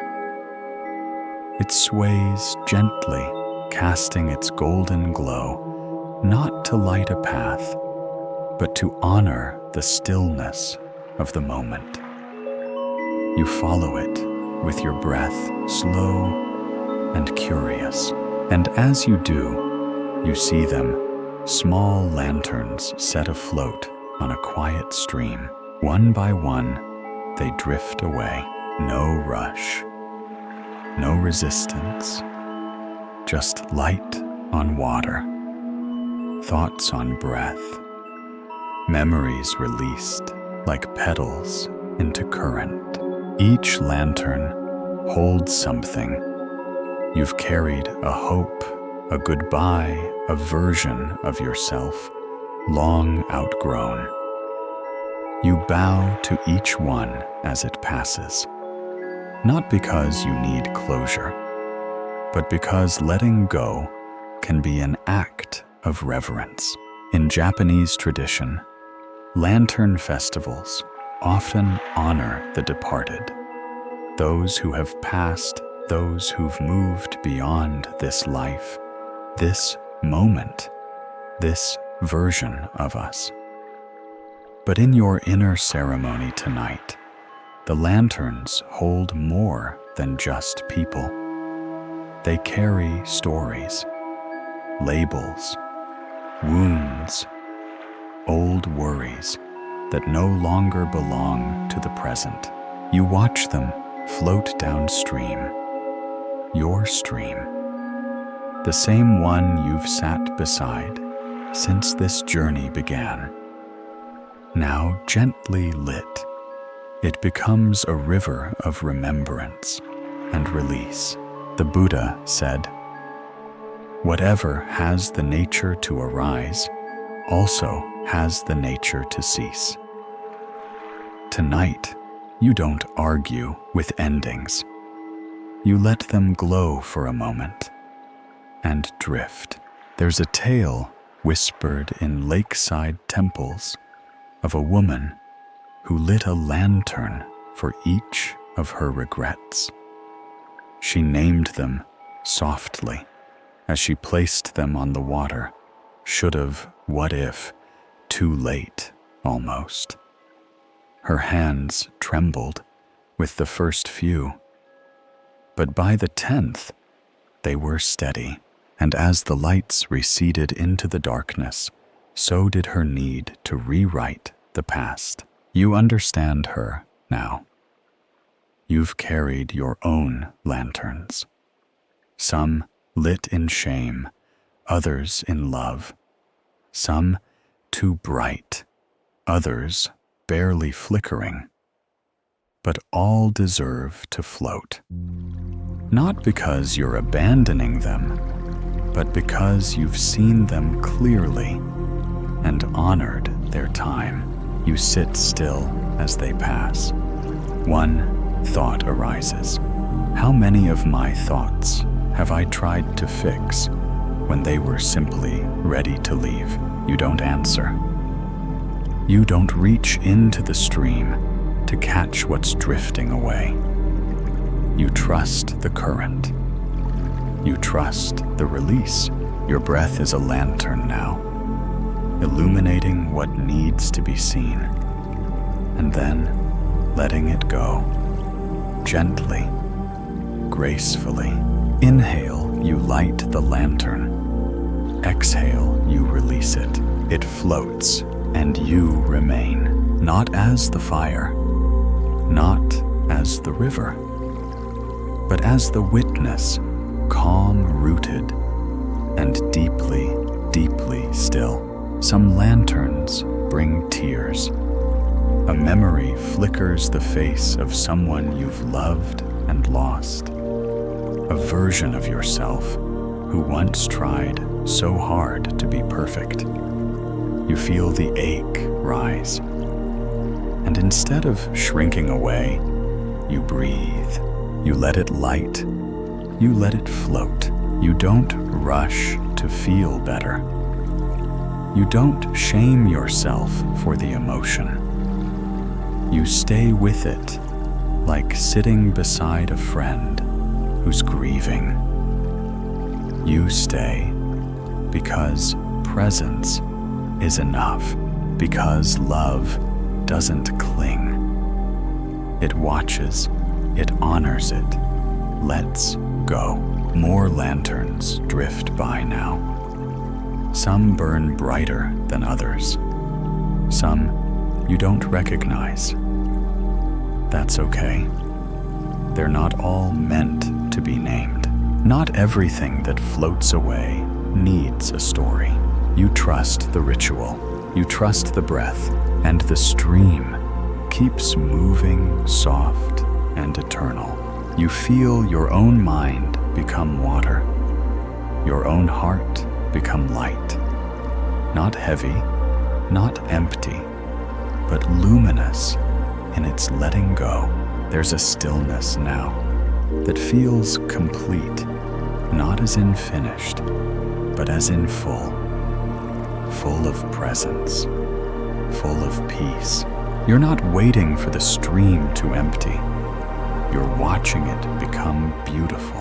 One lantern after another. One thought after another. Each breath a ceremony. And when the last one leaves your sight, just a distant glow fading into the horizon, you bow, not out of sadness, but out of gratitude, because in the end, all things must float on, and you, gentle witness, still remain. The stream quiets as night deepens the water, smoothing into mirror-like stillness. The lanterns are gone now, not forgotten, but released, absorbed into the flow of what no longer needs to be carried. You breathe into that space, and there it is. Again, the gentle tug of an old thought, an old story trying to take shape in your mind. You almost reach for it out of habit, out of reflex. But something stops you. Not resistance, not effort, just a deeper recognition. The gate has no lock. That's what you feel now. You've walked around it so many times, convinced you were stuck trying to find the key, trying to pick the latch. You told yourself stories. I'm not ready. I'm not whole. I'm not there yet. But all along, the gate stood open. It was never locked. The Buddha once said, "You are your own master. Who else could be?" And now you begin to understand. The chains were illusion. The walls were thought. The barrier only belief. So you stand gently within yourself. You walk toward that invisible gate, and you step through, not dramatically, not with fireworks, just quietly, like breath through lips, like wind through bamboo. There's an old story of a prisoner who lived for years inside a tiny cell. He meditated. He dreamed of freedom. He carved poems into the stone. Then one day, he noticed the door was slightly ajar. He pushed it with one finger, and it creaked open. No guards, no locks. Just an open path. He stepped out into the early morning light, fell to his knees, and laughed, not at his captors, but at himself, at how long he'd waited to walk through a door that was never truly closed. You've had those doors too, not just in your outer world, but in your inner one. The unworthiness you believed, the fear that looked like fact, the limits that clung to your name like ivy. But tonight, you feel something different. Not because your life is fixed or perfect, but because you realize nothing is holding you anymore. You are free to let go. Not because you've figured it all out, but because you've stopped needing to. You look around the room you're in now, or the room within you, and you realize every wall was built from thought. Every bar was forged in identity. And every time you paused, looked deeply softened, something shifted. You don't need to tear the gate down. You just need to stop believing it's locked. You pause and ask yourself softly, what am I waiting to be freed from? That has already released me. There's no rush to answer. You're just sitting with the question now, in the same stillness that's carried you this far.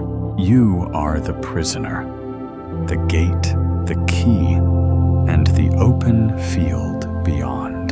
The field is wide, and it doesn't ask you to run. It welcomes your slowness. It welcomes your wonder. It welcomes your uncertainty. You walk through it like a child walks through tall grass, barefoot, curious, unhurried. Each step softens the soil. Each breath lifts the weight of years. Nothing has changed. And yet, everything has. Because now, you're not watching from behind the bars of belief. You're not waiting for permission to let go. You're living it. One step, one breath, one unfolding moment at a time. Even now, a part of you wonders if it could be this simple. It is. Freedom doesn't always shout. Sometimes it whispers, "You're already through."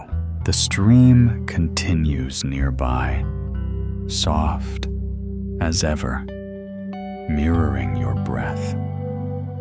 The field ahead shimmers with moonlight, and the gate behind you still open, always open. A breeze moves through the field, now warm and whisper light. It brushes your skin like a thought that never quite formed, gentle and fleeting. You're standing still in this open space beyond the gate, and you notice something curious. A feather lands in your open palm. Not dramatically. It doesn't spiral down in slow motion. It just appears quiet, weightless, and soft. You don't flinch. You don't close your hand. You simply receive it. This is the gift of letting go. You begin to hold things not with force, but with kindness. You don't grip the feather. You don't fear it flying away. You know you can't control the wind. And that's fine. The Buddha once taught, just as a skilled bird trainer does not clutch at the bird, so too should one not grasp at the aggregates of body and mind. You smile at that, because maybe you've been clutching too. Not at feathers, but at identities, at outcomes, at people who never really wanted to be held that tightly, at your own image in the mirror, this curated version of self, carefully constructed, but hard to maintain. The feather in your hand tells you something different. The lighter the hold, the longer the peace. There's a parable often told under moonlit roofs. A young boy was given a butterfly by his grandfather. If you hold it too tightly, the old man warned, you'll crush it. If you wave it away, it won't return. The boy asked, "So what should I do?" The grandfather smiled. "Hold out your hand, let it rest, and if it stays, be grateful. If it leaves, bow." You imagine that now. The feather, the butterfly, the breath, all resting, none demanding, none owed to you. Even the emotions that rise inside you now, maybe tenderness, maybe nostalgia, are allowed to land and rest without judgment. You don't have to act on them. You don't have to name them. You just feel them for what they are, soft arrivals. Temporary visitors. You sit again now more gently than before. Your posture is not perfect. Your thoughts are not silent. But your heart, oh, your heart, is beginning to understand. Letting go doesn't mean pushing life away. It means opening your palm to let it land, to let love come, to let fear pass, to let grief move through without needing to be solved. It's all just feathers, just wind, just life light enough to hold and wise enough to leave when the time is right. You look at your open palm again. In your mind's eye, the feather remains. But there's no need to keep it. You know that now. If it takes flight, you'll smile and watch it go. If it stays, you'll breathe with it until it rises. Nothing is missing. You've built nothing permanent. And that is your strength. You are not a cage. You are not a container. You are a hand open and honest, willing to receive without controlling. A question arises, now feather light. What part of me still believes love must be held tightly to be real? You don't answer. You let the wind respond. You let the feather rustle slightly in your palm, and then, yes, it lifts, drifts upward, joins the quiet wind. You don't chase it. You don't need to, because now you know. What is meant to land will land. What is ready to go will rise. And you are always enough with or without what rests in your hand. There's a stillness that follows not an absence, but a peace. The kind of peace that doesn't need reasons, doesn't need guarantees. Just trust, just breath. The stream still murmurs somewhere.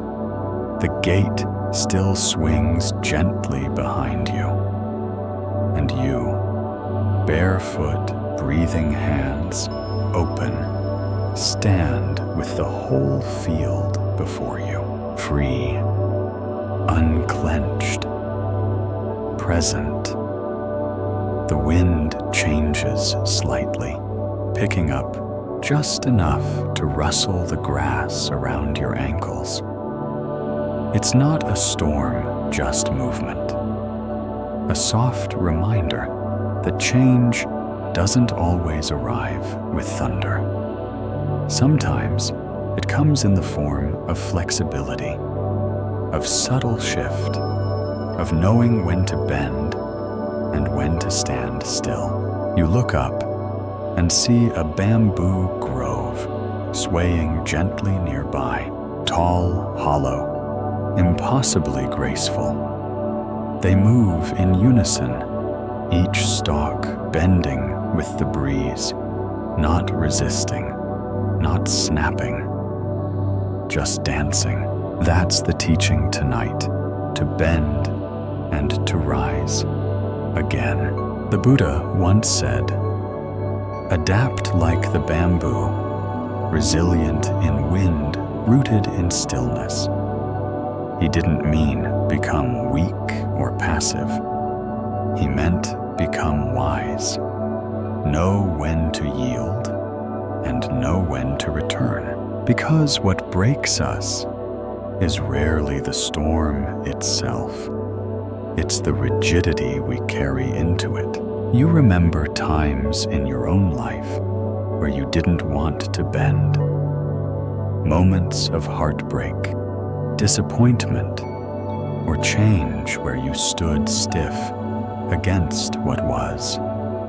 You fought. You gripped. You said, "No, not this," but the storm came anyway. It always does. And perhaps after it passed, you noticed you were still standing, but something had cracked. Tonight, the bamboo reminds you it's not strength to never move. It's strength to move wisely. There's a folk tale that rustles through Zen gardens about a proud oak tree that laughed at the neighboring bamboo. "You bend so easily," the oak said. "You sway like a servant." The bamboo said nothing. One night, a terrible storm swept through. The bamboo bent to the earth.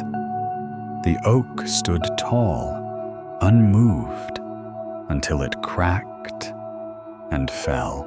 When the storm passed, the bamboo stood again, soft and whole. You sit with that image now. You've been the oak. We all have, stiff with pride or pain. And sometimes we needed to be. There's no shame in that. But maybe tonight you try the bamboo way. You close your eyes, if they weren't already, and imagine your spine as a stalk of bamboo, tall but flexible. Your breath moves through you like wind. You don't brace against it. You follow it. You lean just slightly into the sensation of surrender. You're not falling.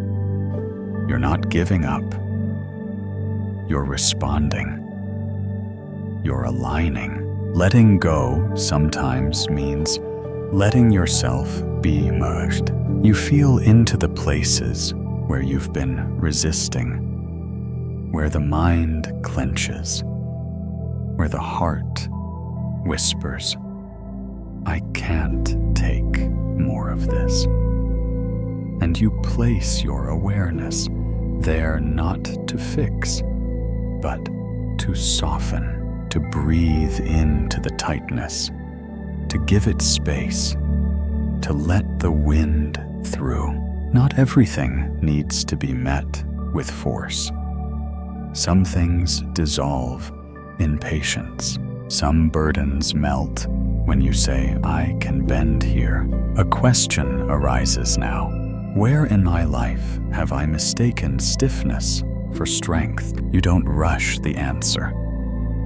You let it come like the breeze, slow, intuitive, true. And when it comes, you don't resist it. You bend, maybe not all the way, maybe just a little, maybe just enough to say, this doesn't have to be a fight. You let the old version of yourself, strong and brittle, take a step back. You become something new, something ancient, something wiser. The bamboo doesn't fear the wind. It knows the storm is temporary. That roots matter more than resistance, and you too are rooted in awareness, in softness, in the quiet truth that letting go isn't a loss of form, it's a return to your natural state. After the wind, the bamboo stands tall again. Not because it fought, but because it flowed. You breathe that truth in, and when the breeze rises again, you move with it, like the grass, like the bamboo, like the person who no longer needs to control every gust of life. You bow not in defeat, but in rhythm, and when you rise again, there is no crack. Only strength, only breath, only peace. The wind has moved on, not gone, just further down the hillside, whispering through other grasses, other trees. Around you, stillness settles like a warm shawl, and you find yourself gazing up at the dark silhouette of a mountain in the distance. It's not sharp or imposing, just present, solid, immovable in its way, but not impatient. The mountain doesn't hurry to be anything. It doesn't lean into the sky, begging for clouds. It simply stands. And that's what you feel now, a new kind of patience rising in you, a quiet understanding that there's no need to rush toward becoming. The Buddha once said, "Be patient. Everything comes to you in the right moment," and you begin to believe him, because here, sitting under the vastness of night, you see how long the mountain must have waited to become itself.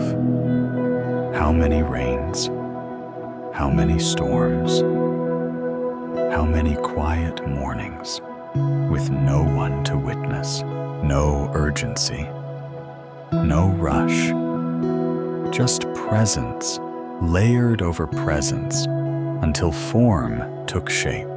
And maybe you're not so different. Maybe everything you're becoming is already happening quietly, gradually, without announcement, like a mountain rising, grain by grain, moment by moment.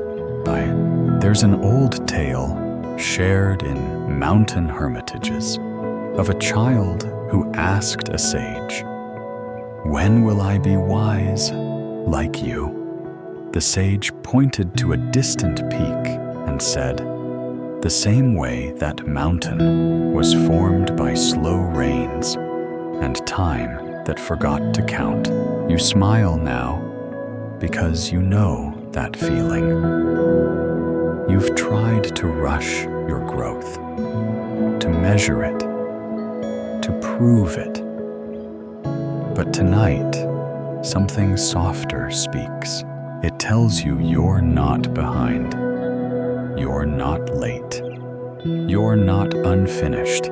You're just becoming, quietly, properly, in the rhythm that belongs to you. You sit with that. Let it settle in your bones. Let it take the pressure off your shoulders. Let it slow your thoughts, like dusk, slowing the sky. This journey you're on, this path of letting go, isn't linear. It doesn't reward speed. It rewards honesty, presence, soft repetition. The kind of effort that looks like stillness from the outside, but runs deep like roots through soil. You begin to feel that now. A patience that doesn't need to know the ending. A calm that doesn't panic when growth feels invisible. You recall your own moments of transformation, not the dramatic ones, but the subtle shifts. The day you didn't react, the night you cried, and then quietly stopped. The conversation you didn't dread.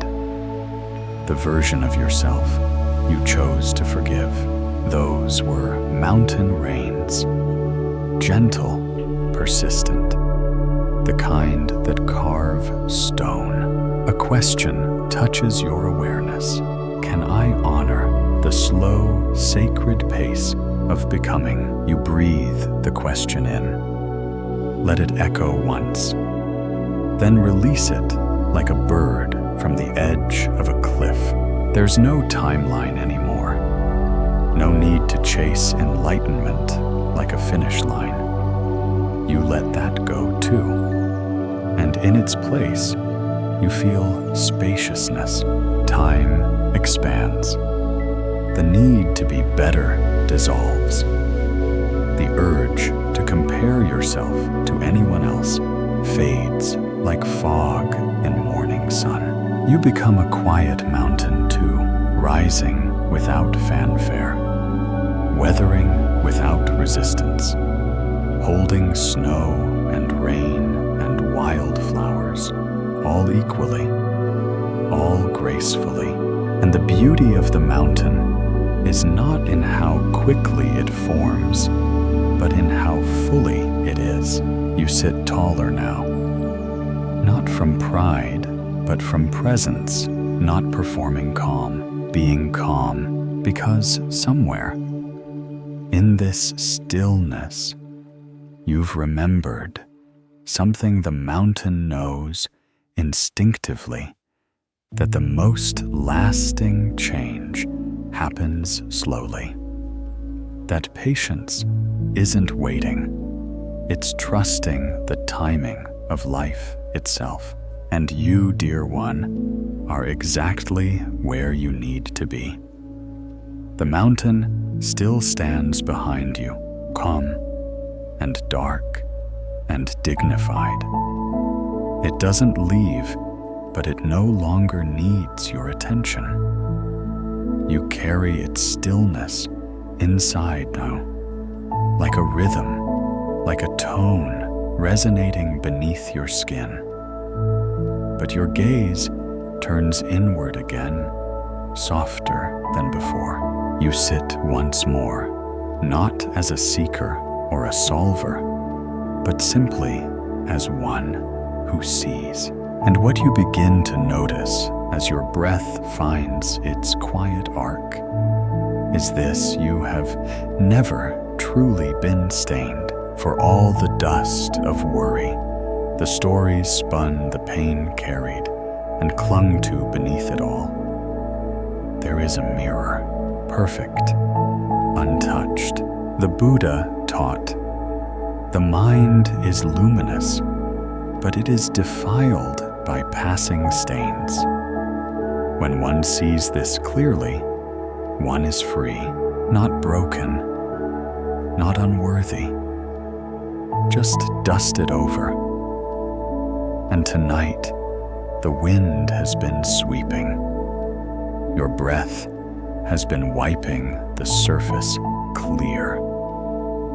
And now beneath the stories and striving, you begin to see that mirror shining through. There's an old story told in quiet, reverent tones about a monk who kept a mirror in the temple courtyard. Every morning, he polished it, not because it was dirty, but because he believed the act itself was the path. A student asked him, "Why clean what never truly stains?" And the monk replied, "Because in the cleaning, I remember it never needed to be." You feel that now? That every breath of presence tonight was a gentle polish. Every letting go, a light cloth across the glass. And now, clarity. Not dramatic, not a floodlight, just a soft, steady light returning home. You think of the things you believed had defined you. Grief, failure, comparison, doubt. They all seemed so real, so etched into your identity.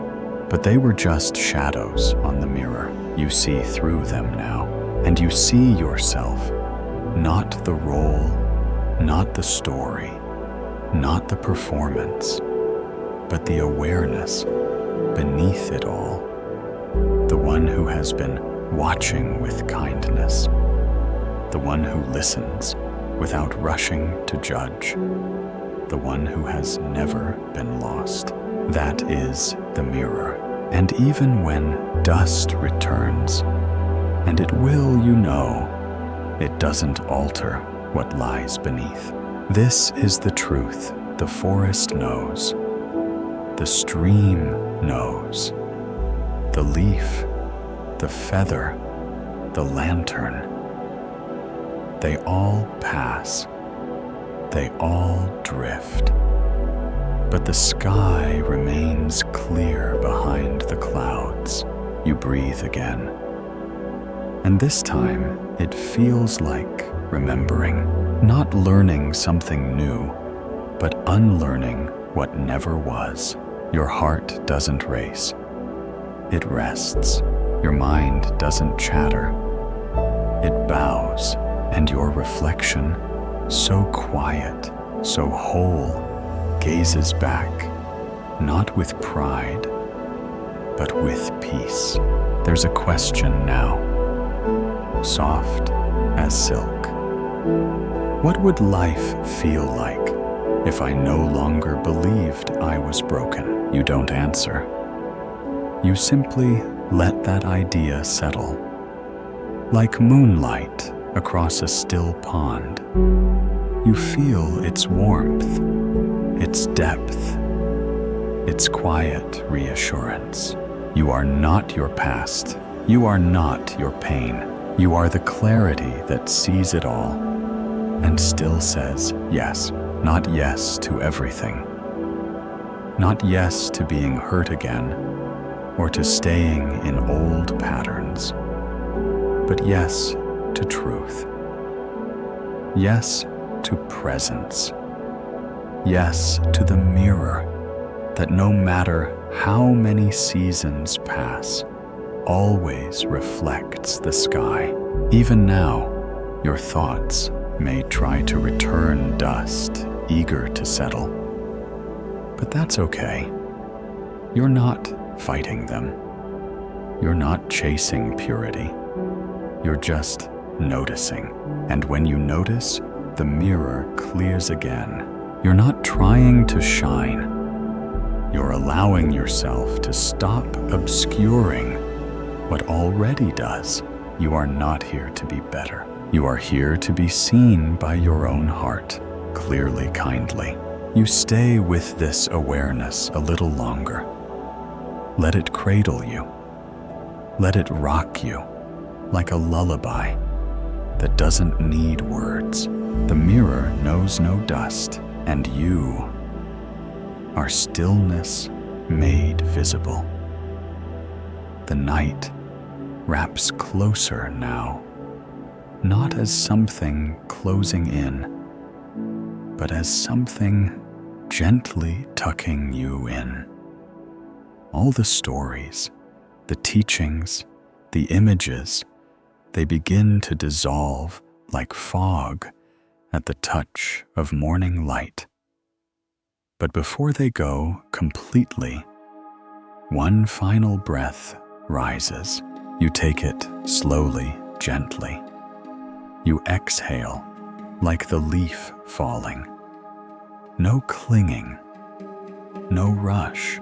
Gone, gone, gone beyond. The ancient chant echoes softly from distant memory. A phrase passed through centuries of gentle mouths.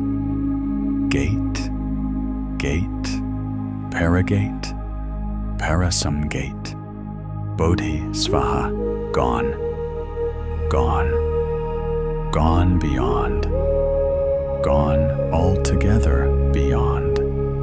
Awakening rejoice, and you feel it not as some far-off goal, but as this very moment. You've gone beyond striving, beyond identity, beyond the need to fix or understand. Not because you escaped the world, but because you let go of holding it so tightly. This is not a place of nothing. It's a place of fullness that no longer needs form. Like the stream with no beginning or end. Like the echo of the crane's wings long after they vanish into mist. You sit now in that mystery, not trying to explain it, just being inside it. There's a final story for the night, quiet as breath on glass. A pilgrim walked for many days across hills and valleys. Each time they thought they had arrived, they were given another path, more to learn, more to let go. One morning, they reached a bridge shrouded in fog. They crossed without knowing what lay ahead. And on the other side, there was no welcoming party, no temple, no applause, just a vast field of stillness. And in that stillness, the pilgrim smiled. They understood at last the journey wasn't to reach a destination. The journey was the letting go itself. The bridge disappears behind you now. You don't turn to look. There's no need. You feel the lightness in your chest, the open space where striving used to sit. You are not chasing clarity anymore. You are clarity. You are not seeking stillness. You are stillness. And whatever arises next, thought, dream, sleep, it comes to you, not as interruption, but as continuation. Just another current in the wide, luminous stream. You rest in that awareness. The gate is open. The path is clear. The stream moves on, and so do you, without movement, without resistance, like moonlight across water, like silence singing its own name. Letting go isn't the end. It's a return, a reunion with what's always been gently waiting beneath your grip. You have come home, and home asks for nothing. So now, as the last lantern drifts, as the last breath settles, you lie down in your own stillness, not to fix anything, not to find anything, but to rest in what is already whole. There is no more leaf to follow, no more feather to hold. Even the stream has quieted, curling into the hush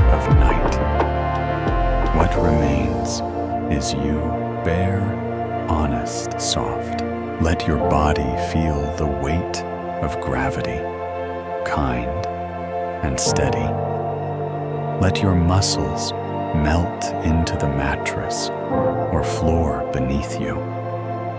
Let the air around you wrap close, not as a wall, but as a whisper, saying, "You can stop now.